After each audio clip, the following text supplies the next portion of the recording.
لا اشتري ده.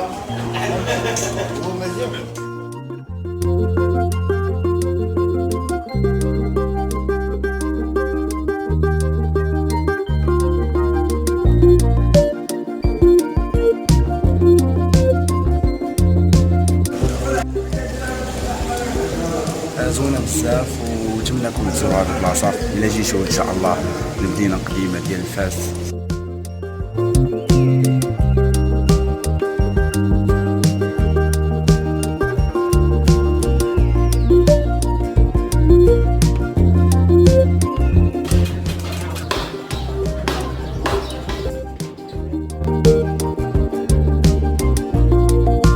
They come with pets for what God says about this and this. And they come with the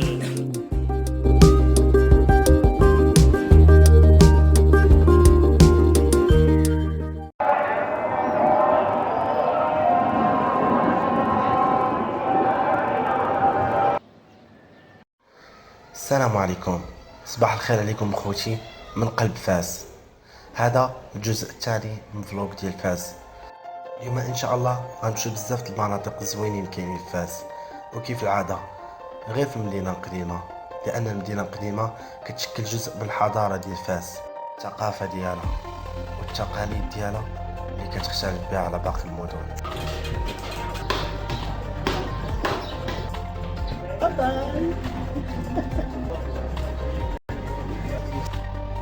المهم اول حاجه غادي نزورها اليوم ان شاء الله هو مولاي ادريس. زول السنة ديالك الا بغيتي تحل زول انت السنة ديالك انا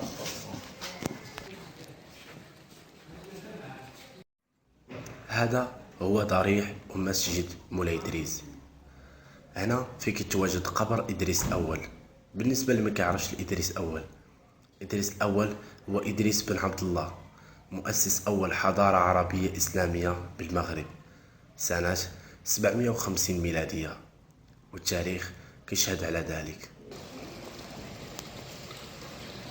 هو مولاي ادريس بلاصه زوينه بزاف واعره، زوينه بزاف وتمنىكم تزوروا هذه البلاصه الا جيتوا ان شاء الله للمدينه القديمه ديال فاس.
جمال وسحر هذه المدينة كيستقطب الأجانب من جميع دول العالم من مناطق مختلفة.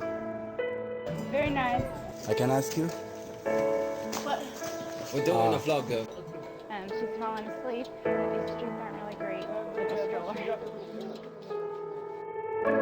اللي كيميز مدينة فاس هو المآثر التاريخية والمنشآت المعمارية اللي كتعبر على الحضارة والمجد ديال هذه المدينة، وأيضا بالثقافة ديالها والتقاليد ديالها المختلفة تماما، بالإضافة للصناعة التقليدية والحرف اليدوية اللي كيعتمدوا عليها بشكل كبير.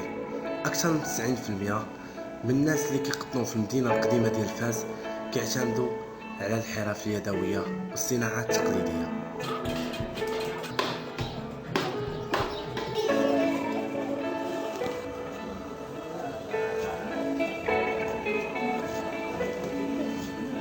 دابا غادي نمشيو لدار الطباغة في كيتم صناعة الجلد.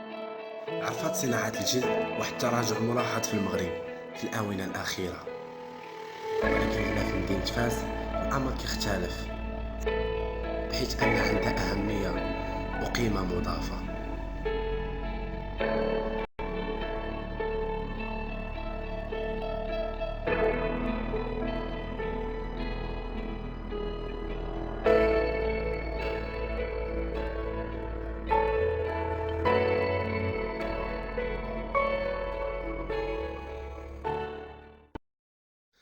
دار الدباغة كانت آخر محطة في الرحلة ديالنا لمدينة فاس. في الحقيقة ما سخيتش نمشي من هاد المدينة. كنبغي نشكر كاع الدراري اللي عاونوني، وكنبغي نعتذر من الاصدقاء ديالي اللي كيسكنوا في مدينة فاس.